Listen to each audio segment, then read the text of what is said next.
reading something or hearing something or an experience that I've had that kind of moves me to study.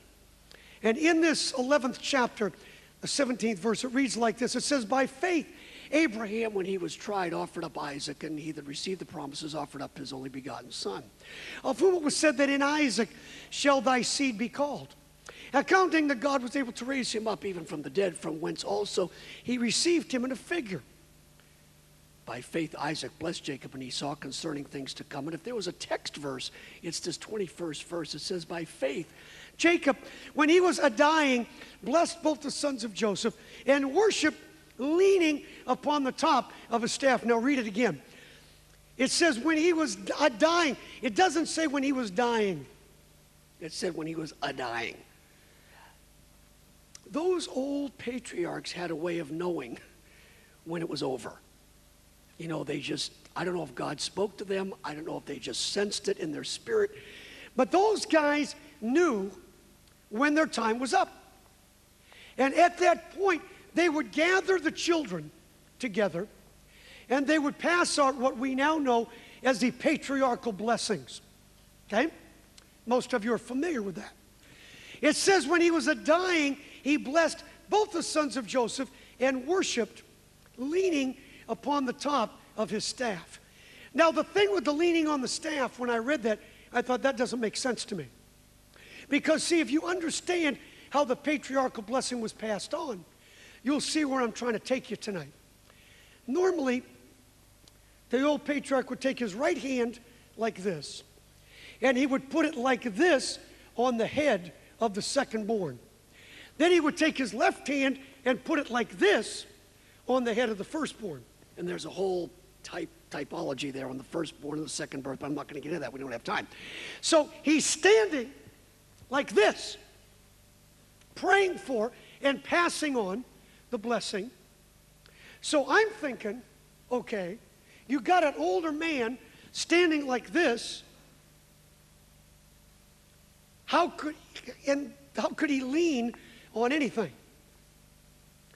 And then I started doing a word study on this, and I found out that the leaning mentioned here is not leaning like you and me look at like I'm leaning.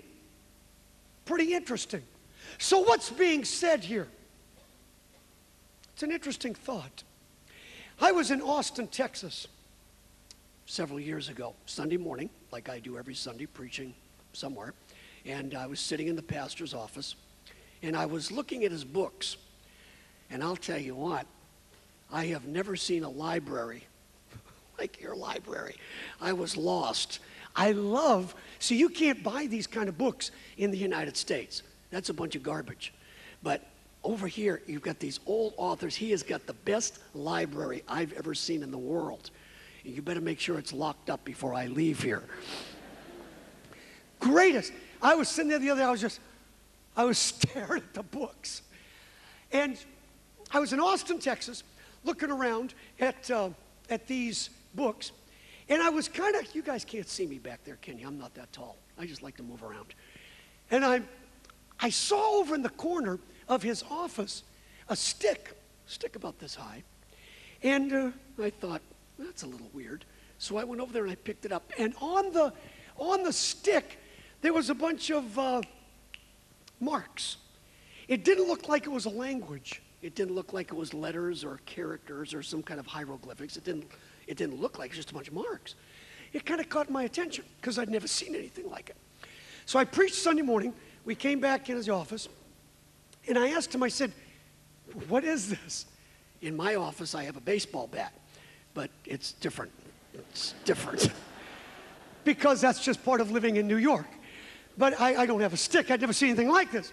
So I asked him, I said, what is this stick? And he said, I just got back from Israel. And he said, what this is, it's a replica of a Hebrew staff. I said, okay, the staff, I got that. I said, but what's the marks? I don't get it. And he told me something I had never heard before. And it was the coolest thing. He said, when these young men got their staff, when they got it when they were young, every time something of significance happened in their life, they would take a knife and they would make a mark on the staff. And they did that to remember, don't miss this, they did it to remember that particular thing that happened in their life, good and bad. It wasn't just the good stuff. Whatever, how can we say it? The things that created their perception of life, the things that made them what they were. In other words, it became somewhat like a diary, I guess, or like a journal. See, they didn't have books in those days. You guys know that. Like you and I would books, like my book. It's not like that. They would have the papyrus, the scrolls, and it was very uncomfortable walking around with a armload of papyrus. You know, it's just not something you did. Or keep a library of scrolls. It wasn't something that was normal, not to the average person. So what the stick, the staff, if you will, what it became was a diary, a journal, or actually a representation of this person's life. I never heard that before. I was amazed. And it was treated with, in the United States, I don't know what you guys do over here, but in the States, like telephone poles or railroad ties, there's a chemical that they put on them. It's called creosote. And it keeps the termites and bugs from eating. It was made to last a lifetime. So this staff that these young men had, the staff was made to last a lifetime. And it was interesting as he continued, don't mess with me tonight after church. Get my staff. It was interesting because he told me, I guess he did a little study on it when he was over there, that they would start at the bottom. Now don't miss this because I'm going to come back to it later. They would start at the bottom, and every time something of some major significance would happen, they would take a knife. It's a New York thing, folks. It's just a New York thing, okay? It'll be okay. They would take the knife and they would make a mark like that. And then as things happened in their life, that thing would gradually go up the staff. And so you end up with all of these incidences, all of these things technically that made the person what he was. And when that hit me, I thought, that's one of the most profound things I've ever learned. How come I didn't know this before? I never read it. I never knew it. But that thing just hit me like a ton of bricks. Because when I understood it, it was like, now, all of a sudden, all of a sudden, I had a much clearer understanding of a few things that I never did. Remember when Moses was at the edge of the Red Sea? Remember?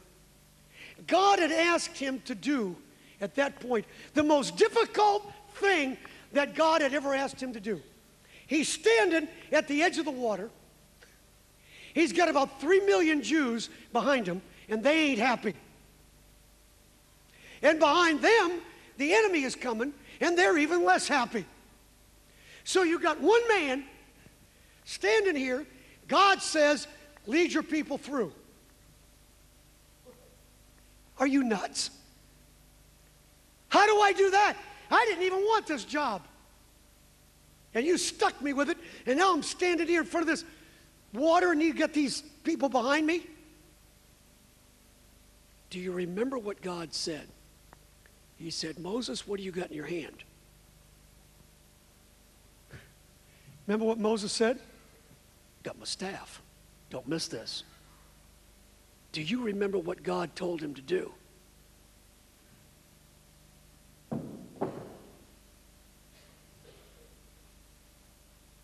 Throw it down. Now, to the casual Bible reader, which unfortunately most folks are, to the casual Bible reader, he was throwing down a stick. But now you all know better, don't you? What was he throwing down? He's throwing down his life. And I'm looking